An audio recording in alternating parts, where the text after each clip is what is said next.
ভিতরটা নেই। কে আছি তার আগে সামনে নিলি মায়া বুঝতে এই নিচের দিকটা নেই। নিছি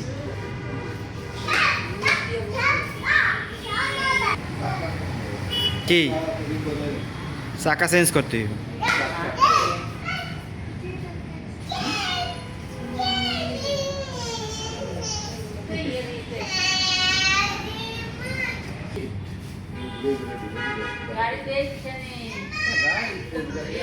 গাড়ি ফ্রেশ একবারে।